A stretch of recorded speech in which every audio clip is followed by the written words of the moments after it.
Hi everyone, and welcome to part 2 of my March book haul. I will be hauling 6 books, not because those were the only books I bought this month, but because that is a manageable amount to haul and to edit. Sorry if I'm a little lower on energy today. I am sick, so less energy, sadly. But books are fantastic, and this month so far has been an incredible reading month. I've been plowing through lots of books, so I can't wait to go over my wrap-up. And right now, I'm just going to haul some books. First of all, the book that I am currently reading, and part of the reason why I wanted to do this haul so I wasn't wrapping up a book that I hadn't even hauled, is The Paladin Prophecy by Mark Frost. Now, I found this book on Book Outlet, but I had seen it before and wanted to buy it, but it wasn't quite out in paperback yet. I think it's out in paperback now, but again, you can get it on Book Outlet. And it is a YA book, but the protagonist is a male instead of a female, so, you know, not so usual. But you have your Percy Jackson and your Harry Potter, and this has a similar feel. Your main character, I think, is 15 or 16. And he is incredibly smart, although he's told by his parents to hide it. He can run really fast, although again, he's supposed to hide it. His parents have all these rules that he remembers, although he gets along with his parents really well. And then one day, things start going downhill. These men wearing black suits in black sedans or SUVs or whatever they are hiding out at his house trying to maybe find him.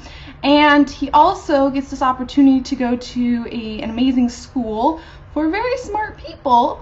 And so it all comes together. Now, this has great reviews on Goodreads, which is one of the reasons why I wanted to pick it up. So far, I'm about halfway through, and it is fantastic.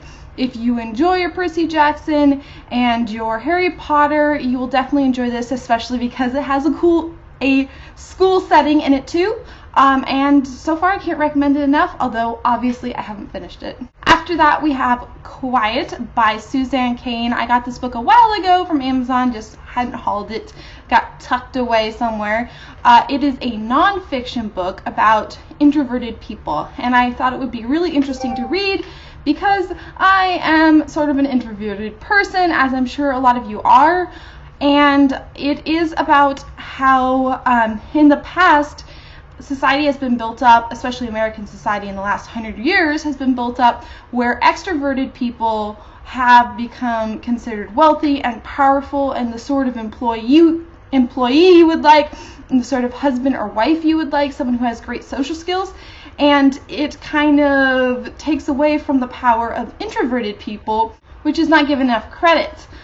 The fascinating part about this book is it isn't just a power to the introverted people sort of book where it's trying to make you feel good about yourself, but rather it has a lot of historical references in it, and that is what I'm really interested in because, you know, you don't necessarily think about the role that introversion versus extroversion has played in history and how it's been affected by society. Next, we have Glow by Amy Kathleen Ryan. I don't think I've hauled this yet, although I could be wrong. It's about 2 spaceships in outer space. This girl's on the spaceship, and so far I've only read the very beginning, but it's from the male perspective, but I think that later on it's from the female perspective. Basically, this girl has to marry, or should marry, the ship's captain so she can continue the cycle of babies born on the spaceship so that they'll survive by the time they get to the planet they're trying to get to. I think they're coming from Earth to a planet that they're trying to prove that they can survive on.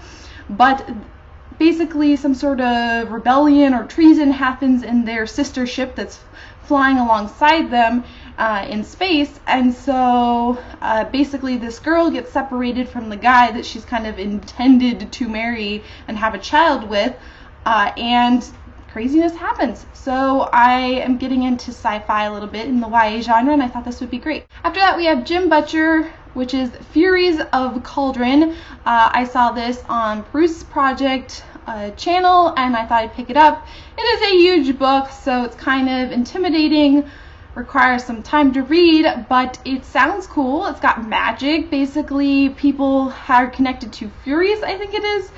Basically wind, water, air, that sort of like earth, fire, and they can use that magic to do different things. And the main character is this boy who's 15 who basically has no ability, but things are happening in the area where he lives, and he must save the people around there and his family and be brave even though he doesn't have any abilities, and that's what the book is about. I hear it's fantastic and I can't wait to read it. Then we have the Book of Blood and Shadow by Robin Westerman, or Weserman, however you say that. And I like this cover a lot. Look at that back. And then on the inside, look at that. I think it's fantastic. This has kind of got a bit of that Da Vinci Code feel. This girl is, basically she wakes up and people have been murdered around her. Her best friend's been murdered. Her best friend's boyfriend, or maybe, yeah, girlfriend, one of the two, has been murdered also. And it turns out the guy that she really likes is considered to be the strongest suspect to be the murderer. And she does not believe that, or for whatever reason, she's trying to figure out what's going on. And then somehow she ends up in Prague, I believe, and secrets are unraveling. There's this book that basically allows people to connect with divine, like God or something like that, to get abilities. And it sounded really cool. Got a little bit of mixed reviews on Goodreads, but I still think it's going to be a great read. And finally, yes, I haven't hauled this or read it, but that is Poison Princess by Cassandra Clare. I can't speak today. I've heard nothing but amazing things about this book, which I'm very relieved about, because I have a horrible time buying and reading the last book of series because I always am worried they're going to disappoint me.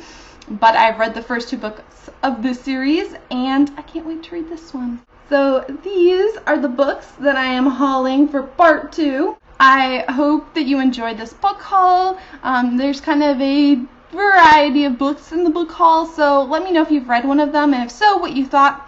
Hopefully good things, and I will talk to you guys soon. So have a wonderful day.